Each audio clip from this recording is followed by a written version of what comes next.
Hi hello friends welcome to about film. നമ്മൾ സംസാരിക്കാൻ പോകുന്നത് പടയപ്പ റീ റിലീസിനെ കുറിച്ചാണ് കേട്ടോ. അതിനു മുമ്പ് ഹാപ്പി ബർത്ത്ഡേ സൂപ്പർ സ്റ്റാർ. ഇന്ന് അദ്ദേഹത്തിന്റെ ബർത്ത്ഡേ ആണ് 12/12.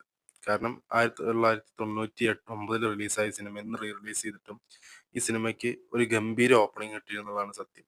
ഈ സിനിമ ഇന്നലെയാണ് ട്ടോ ശരിക്കും പറഞ്ഞാൽ റിലീസ് ചെയ്തിരിക്കുന്നത്. ഞാൻ ഇത് ഇന്ന് ഇപ്പോൾ റിവ്യൂ ഇടുന്നെന്നുള്ളൂ. ഒരു മിഡ് നൈറ്റിലാണ് ഞാൻ റിവ്യൂ ഇപ്പോൾ റെഡിയാക്കിക്കൊണ്ടിരിക്കുന്നത്. ഈ സിനിമയെക്കുറിച്ച് പറയുകയാണെങ്കിൽ 1999 കെ.എസ്. രവികുമാറിന്റെ സംവിധാനത്തിൽ എ ആർ റഹ്മാന്റെ മ്യൂസിക്കിൽ സൂപ്പർ സ്റ്റാർ രജനീകാന്ത് നായകനായി കൂടെ തന്നെ ഈ സിനിമയുടെ സ്റ്റോറി എഴുതിയും ചെയ്തിരിക്കുന്ന സിനിമയാണിത്. ഈ സിനിമയിൽ അഭിനയിച്ചിരിക്കുന്നവരെ ലിസ്റ്റ് എടുക്കുകയാണെങ്കിൽ രമ്യ കൃഷ്ണൻ, സൂപ്പർ സ്റ്റാർ അതായത് രജനീകാന്ത്, സൗന്ദര്യ, ശിവാജി ഗണേശൻ, മണിവണ്ണൻ, അങ്ങനെ ഒരുപാട് ഒരുപാട് കാസ്റ്റിംഗ് ഈ സിനിമയിലുണ്ട്. അത്രയും പെർഫോമേഴ്സാണ് ഈ സിനിമയിൽ നിറച്ചിരിക്കുന്നത്. അതുപോലെ തന്നെ 3 മണിക്കൂറിന്റെ മേലെ ഈ സിനിമയുണ്ട്. അതിപ്പോ റീ റിലീസ് ചെയ്തിട്ട് 4K വെർഷനും റീ റിലീസ് ചെയ്ത ഇതില് ഒരു സെക്കൻഡ് പോലും ഒരു കട്ട് ചെയ്തിട്ടില്ല. അത്രയും ലെങ്ത് തന്നെ ഈ സിനിമ പോണെ. പക്ഷെ ഒരു സെക്കൻഡ് പോലും നമുക്ക് ലാഗ് അടിക്കില്ല. അതാണ് ഈ സിനിമയുടെ ഏറ്റവും വലിയ ക്വാളിറ്റി. കാരണം എവിടെയും നമുക്കൊരു ലാഗ് തോന്നുന്ന രീതിയിലൊന്നുമില്ല. ചില കോമഡി സീക്വൻസ് ഒരു ഒറ്റ സീക്വൻസേ ഉള്ളൂ. ആ സിനിമയുടെ സ്റ്റോറിയായിട്ട് ഡയറക്റ്റ്ലി ലിങ്ക് ഇല്ലാത്തൊരു അൺവാണ്ടഡ് സീനായിട്ട് എനിക്ക് തോന്നിയത്. അത് അന്ന് ശരി ഇന്നും അതെ. എനിക്ക് വലിയ രസമായി തോന്നിയിട്ടില്ലാത്തൊരു കോമഡി സീക്വൻസ് ഒഴിച്ചാ ഈ സിനിമ വേറെ ലെവൽ. ഇതില് പെർഫോമൻസുകളെ കുറിച്ച് പറയുകയാണെങ്കിൽ രജനീകാന്തിനെ കുറിച്ച് ഞാൻ പറയണ്ട. സ്വാഗിന്റെ പീക്കാണ്.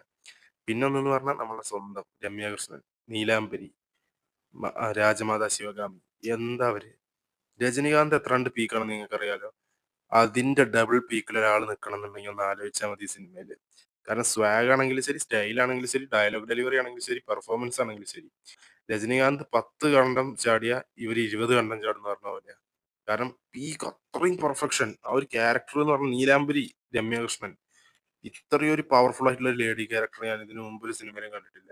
ഇതിന് ശേഷവും പല സിനിമകളിലും ഇതിന്റെ ഒരു ലാഞ്ചനെങ്കിലും വരാതിരിക്കാറില്ല. നാഗവല്ലിയാണ് ഇതിനു മുമ്പ് കണ്ട ഏറ്റവും ബെറ്റർ സംഭവം. അതിനോട് ഈക്വല് നിൽക്കും എന്നോട് ചോദിക്കുകയാണെങ്കിൽ. അതായത് എന്റെ എക്സ്പീരിയൻസില് ആ ഒരു പെർഫോമൻസ്, ഒരു ആംഗ്രി, ഒരു എന്താ പറയാ ഈഗോ, അത് വേറെ ലെവലില് ഈ സിനിമയിൽ വർക്ക് ആയിട്ടുണ്ടെങ്കിൽ അത് നീലാംബരി പറഞ്ഞ ഈ കഥാപാത്രവും രജനീകാന്തിന്റെ പടയപ്പ എന്ന് പറഞ്ഞ കഥാപാത്രവും തമ്മിലുള്ള ആ ഒരു കെമിസ്ട്രിയാണ്. അവർ തമ്മിലുള്ള ഈഗോ ക്ലാഷ് എന്റെ ദൈവമേ വേറെ ലെവലാണ്. അങ്ങനെ ഈ സിനിമയെ കുറിച്ച് പറയുകയാണെങ്കിൽ മ്യൂസിക്കിനെ കുറിച്ചൊരു കാര്യം കൂടെ പറയണമെന്ന് എനിക്ക് ആഗ്രഹമുണ്ട്. ഈ സിനിമയുടെ മ്യൂസിക് ചെയ്തിരിക്കുന്നത് എ ആർ റഹ്മാനാണ്. പെരിയബായി എന്ന് അദ്ദേഹത്തെ വിളിക്കരുതെന്ന് പറഞ്ഞു. അതുകൊണ്ട് ഞാൻ അദ്ദേഹത്തെ റഹ്മാൻ. കാരണം അദ്ദേഹത്തിന്റെ മ്യൂസിക് ഈ സിനിമയിൽ വേറെ ലെവലാണ്. ഇതിലെ ബിജിഎംസ് ആണെങ്കിലും സോങ്സ് ആണെങ്കിലും ശരി. എവിടെയും നമുക്കൊരു ബോറായിട്ടോ അല്ലെങ്കിൽ ഒരു അൺവാണ്ടഡ് ആയി തോന്നില്ല. അത്രയും നീറ്റ് വർക്കാണ് ചെയ്തു വെച്ചിരിക്കുന്നത്. സിനിമോട്ടോഗ്രാഫി ആണെങ്കിലും കളർ ഗ്രേഡിംഗ് ആണെങ്കിലും ശരി, എഡിറ്റിംഗും എല്ലാം ഒരു ഗ്രാൻഡിയർ ഉണ്ട് ഈ സിനിമയ്ക്ക് മൊത്തത്തിൽ. ആ ഒരു ക്വാളിറ്റി നമുക്ക് ഇങ്ങോട്ട് കിട്ടും. അങ്ങനെയാണ് എടുത്തു വെച്ചിരിക്കുന്നത്. പിന്നെ ഈ സിനിമയിൽ എനിക്ക് പറയാൻ ഒരുപാട് ആഗ്രഹമുള്ള ഒരാളാണ്. നമ്മളെ ഇവര് എന്ത് സൗന്ദര്യ. അവര് മരിച്ചുപോയി. പക്ഷെ അവര് ഈ സിനിമയിൽ കാണാൻ ഭയങ്കര ഭംഗിയാട്ടോ. വേറെ ലെവൽ ലുക്കാണ് അവരെ കാണാൻ. എനിക്ക് വലിയ ഇഷ്ടപ്പെട്ട ഒരു നടിയായിരുന്നു. അതും കൂടെ പറഞ്ഞിട്ട് ഞാൻ ഈ റിവ്യൂ സ്റ്റോപ്പ് ചെയ്യാണ്. ഇനി നമുക്ക് പിന്നെ ഒരു വീഡിയോ ആയിട്ട് വീണ്ടും കാണാം. ഓക്കെ.